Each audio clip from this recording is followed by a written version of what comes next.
Two cities, two continents, two very different kinds of warfare raging in the shadows of modern civilization. In Rio de Janeiro's sprawling favelas, the Red Command, Comando Vermelho, rules with an iron fist, wielding both violence and community support to maintain control over territories the government has abandoned. Meanwhile, in the concrete jungle of East London, younger, hungrier gangs like the Marley Boys and Prior Court Boys wage brutal turf wars over drug territories, leaving a trail of mistaken identities and senseless bloodshed. But which battleground is more deadly? Which gang war has claimed more lives, destroyed more communities, and left deeper scars on society? Subscribe if you're ready to face the brutal truth about urban warfare that mainstream media won't show you. To understand the birth of one of the world's most formidable criminal empires, we must travel back to 1970s Brazil. The country was suffocating under the iron fist of a US-backed military dictatorship, a regime that seized power in 1964. For 2 decades it waged a dirty war against its own people. Political dissent was not tolerated. It was systematically crushed. Union leaders, students, artists, and intellectuals who dared to dream of a different Brazil were hunted, imprisoned, tortured, or simply disappeared. The state's message was clear: obedience or annihilation. It was in this cauldron of state-sponsored terror that the seeds of an entirely new kind of war were sown, not on the streets but behind the walls of its most notorious prison. Welcome to the Candido Mendes Penal Colony, located on the remote Ilha Grande, or Big Island. To prisoners it was known as the Caldeirão do Diabo, the Devil's Cauldron. Here the regime made a fateful decision. In an attempt to break the spirit of the political prisoners, battle-hardened leftist guerrillas, they were thrown into the general population, forced to share cells with the island's most violent street criminals. The two groups were worlds apart. On one side, the Fundão, the politicals, armed with ideology, discipline, and a vision for a collective struggle. On the other, the Massa Carcerária, the mass of common criminals who lived by a brutal code of every man for himself. Initially there was deep mistrust and violent friction. The politicals were seen as arrogant, the common criminals as savage and undisciplined. But within this hellscape, both groups faced the same enemy, a prison system designed to dehumanize and destroy them through systematic abuse and torture. Survival demanded a new strategy. It was the political prisoners who made the first move, applying their knowledge of guerrilla organization to the prison environment. They began teaching the common criminals, not just how to read and write, but how to think collectively. They introduced concepts of solidarity, shared struggle, and structured organization. They created a common fund, the Caicinha, where everyone contributed what they could, ensuring that even the poorest inmates had access to basic necessities and legal aid. Out of this shared oppression, an alliance was forged, crystallized under a powerful new motto: Paz, Justiça e Liberdade, peace, justice, and liberty. This wasn't just a gang, it was a movement. From this unlikely partnership, the Comando Vermelho, or Red Command, was born. What began as a pact for prison protection soon looked outwards. The command's first operations on the outside were bank robberies, framed as expropriations from the capitalist state to fund their struggle. But as the 1980s dawned, they discovered a far more lucrative enterprise: cocaine. As the dictatorship began to crumble, the state retreated from the sprawling hillside favelas of Rio, leaving millions in a lawless vacuum. The Comando Vermelho stepped in.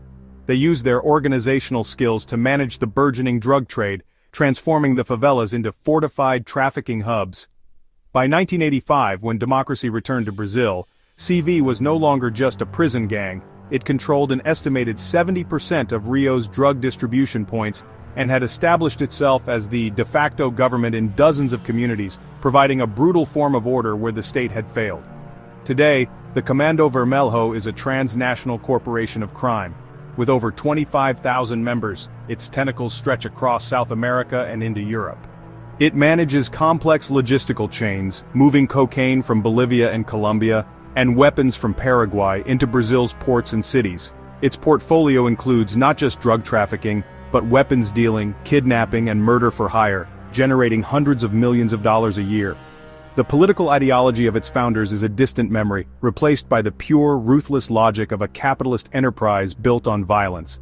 Half a world away, in the sprawling metropolis of London, another kind of war was brewing. This conflict wasn't forged in the crucible of a dictatorship, but in the cracks of a modern democracy. It's a story of localized territorial disputes, fueled by social media and born from neglect. In East London, years of government austerity had hollowed out communities. Youth centers closed, social programs were slashed, and opportunities for young men in deprived boroughs like Waltham Forest became scarce. In this environment, the streets themselves became the only source of identity, belonging, and income, and territory became everything. This is the world that created the Marley Boys. Established around 2015 in the areas of Leighton and Walthamstow, they were a product of their environment. Their name wasn't a nod to a global icon but to a local street, Marlow Road. Their business wasn't international trafficking, but controlling the local drug trade, one street corner at a time. Their identity was tied to a postcode.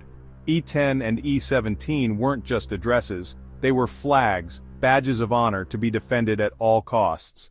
By 2019, the group had an estimated 50 core members, building a fearsome reputation through sudden, intense violence. This wasn't a war against the state, it was a war against other young men from neighboring postcodes, often just a few streets away. The simmering tension exploded into open warfare on a summer evening in 2017. On the busy Walthamstow High Street, amidst shoppers and families, Elijah Dorelli, a 17-year-old member of the Marley Boys, was cornered and fatally stabbed. His murder was public, brazen, and a direct challenge. In the world of London gangs, such an act cannot go unanswered. It demands retribution.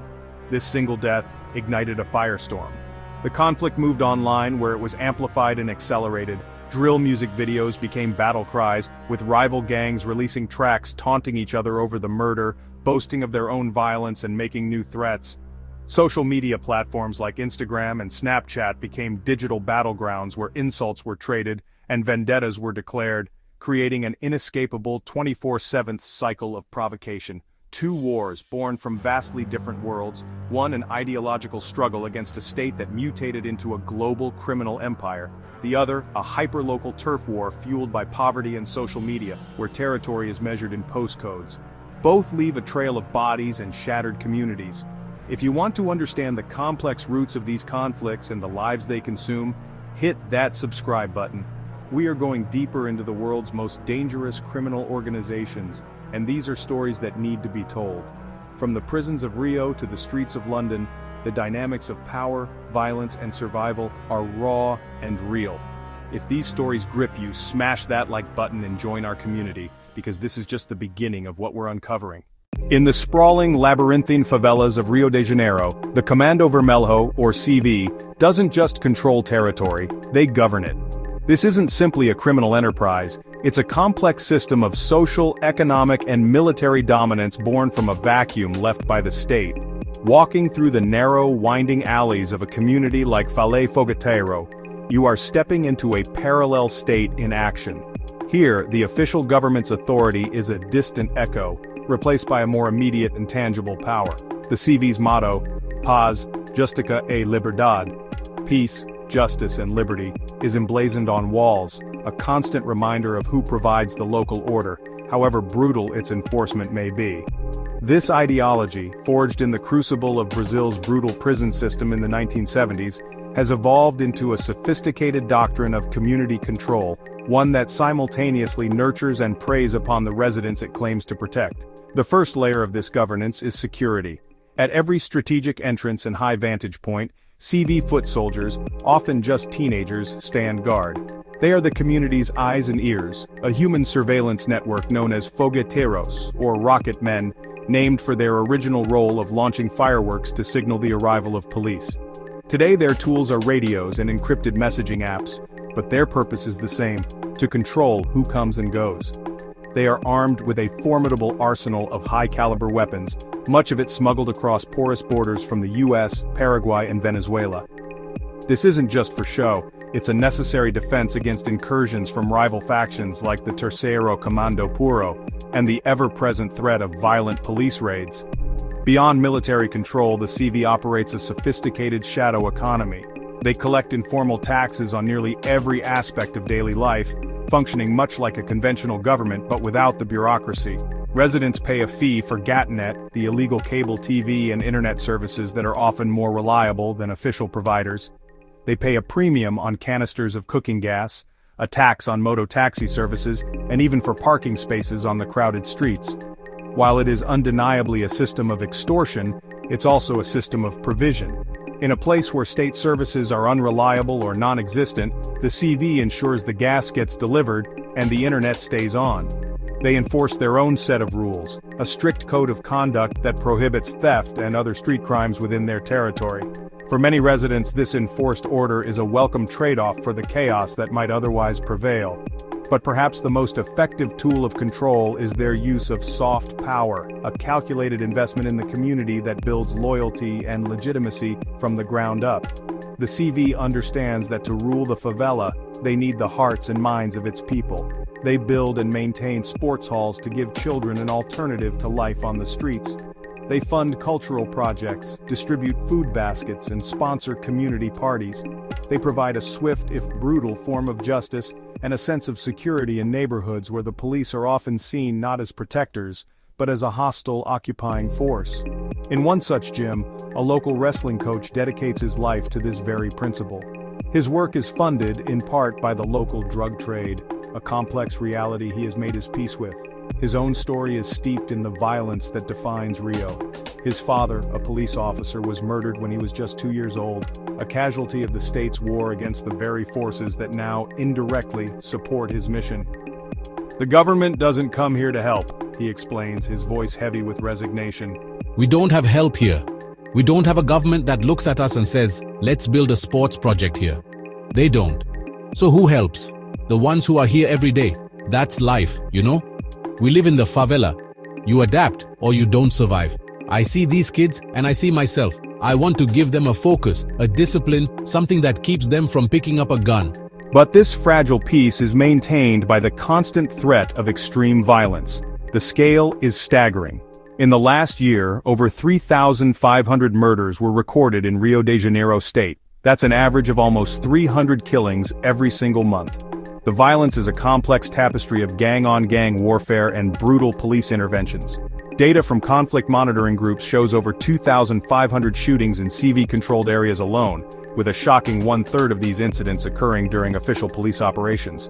These raids, often framed as a war on drugs, are indiscriminate and deadly, turning residential areas into war zones. The human cost is immense. Hundreds of civilians are caught in the crossfire each year. For the wounded, survival creates an impossible dilemma. Seeking treatment at a public hospital is a life-threatening risk. Police often wait at emergency rooms to interrogate and frequently arrest anyone with a gunshot wound, immediately accusing them of gang activity. Faced with the choice of bleeding to death at home or being arrested and possibly killed in custody, many are too afraid to seek help. Thousands of miles away in London, a different kind of gang warfare rages. It operates on a smaller, yet intensely personal and chaotic scale. Here, control is not about governing territory like a state, but about dominating rivals through fear, reputation, and spectacular acts of violence. The murders of Cassim McCrane and Joseph Williams Torres reveal the methodical, yet often tragically imprecise, brutality of these feuds, which are increasingly fueled by social media. This is warfare for the digital age, where online disrespect can have fatal consequences on the street within hours. The assassination of 18-year-old Cassim McCrane on November 16, 2017, was a calculated display of dominance. It was carefully orchestrated by a rival group. 10 males, led by gang leader Hamza ul-Haq, hunted their target down. They chased the terrified teenager through Mount Pleasant Road in Walthamstow in a relentless wolf-pack-style pursuit before cornering and fatally stabbing him. The public nature of the attack was the point, a brutal message of supremacy sent to their enemies. Just 4 months later, the feud's indiscriminate and paranoid nature claimed another life.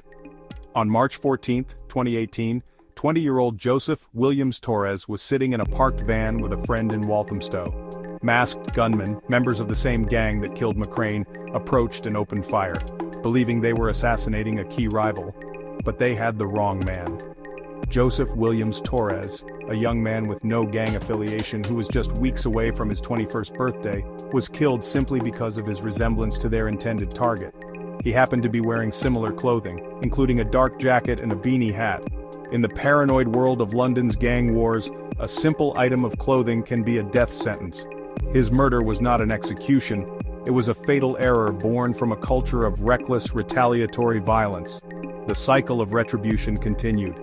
In December 2018, Daniel Fakoya, a member of the rival gang, led a botched revenge attack.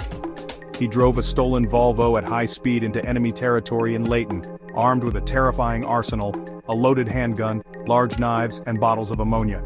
A crude but devastating weapon used to blind and disfigure. His crew's planned assault on a Leighton off-license, where they believed their rivals were gathered, ended abruptly when Fakoya crashed the car. The attackers fled, but in their haste, they left behind a treasure trove of forensic evidence: weapons, DNA, and the stolen vehicle itself. This trail would lead detectives directly to them, securing their convictions and highlighting a key difference. Unlike the near impunity in Rio's favelas, the chaos of London's streets sometimes leaves a clear path for justice to follow. To comprehend the situation in Rio de Janeiro is to be humbled by the sheer scale of its shadow economy. The numbers are staggering. The Comando Vermelho, or CV, isn't merely a gang. It's a criminal corporation with a paramilitary structure. Its ranks swell with over 25,000 active members, a force larger than the armies of many nations. Their influence bleeds across borders, with established pipelines for cocaine and arms trafficking, connecting them to producers in Colombia and Bolivia, and lucrative markets in Europe. The revenue generated is not in the millions, but in the billions. This vast wealth doesn't just buy weapons, it buys influence, corrupting officials and creating a parallel state that operates with impunity. This isn't just crime, it's a direct challenge to the sovereignty of the Brazilian government, fought street by street, life by life. In this urban war zone, there are no clear front lines, only a chaotic and deadly three-way conflict. On one side are the drug factions like the CV, battling for control of the city's narcotics trade. On another is the state police, officially tasked with enforcing the law but often resorting to brutal, indiscriminate violence. And then there is the third, most insidious power, the militias. These are not common criminals. They are death squads formed by rogue and retired police officers, firefighters, and soldiers. They initially presented themselves as vigilante groups driving out the drug gangs, but they soon became the new oppressors, extorting residents for protection and seizing control of essential services like cooking, gas distribution, internet access, and real estate.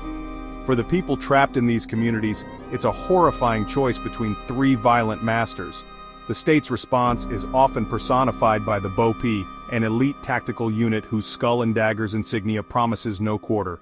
Their methods are a reflection of a state policy that often prioritizes confrontation over negotiation. In February 2019, this policy's horrific reality was laid bare in the Fogueteiro favela.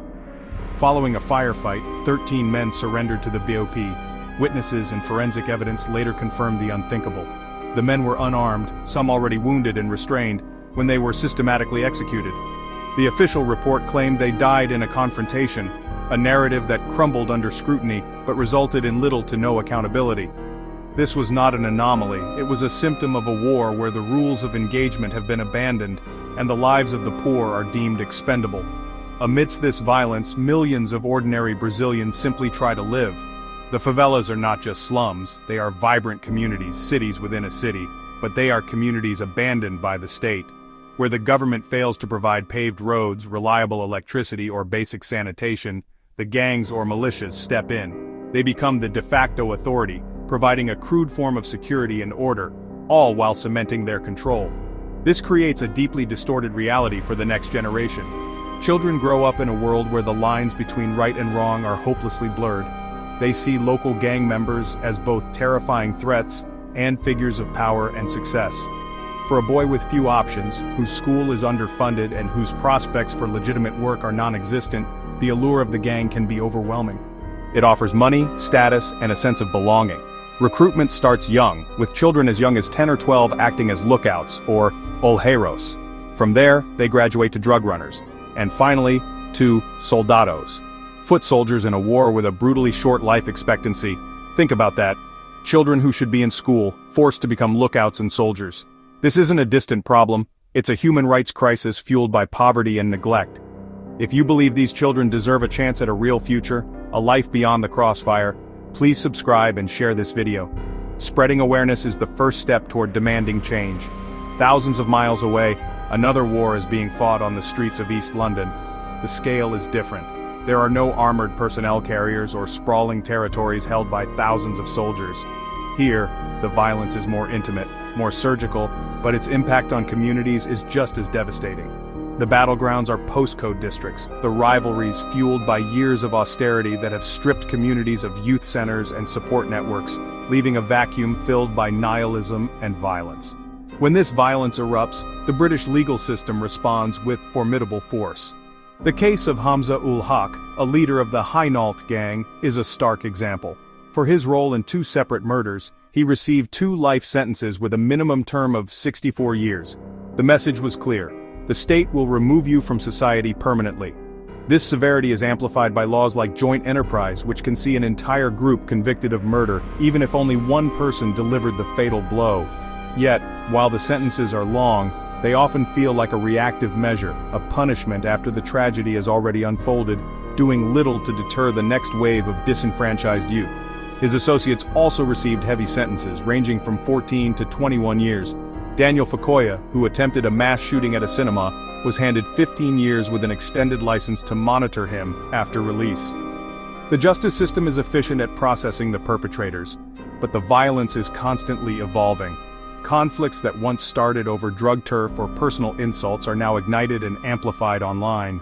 Drill music videos and social media posts become digital battlegrounds where threats are made, rivals are mocked, and violence is incited, often spilling onto the streets within hours.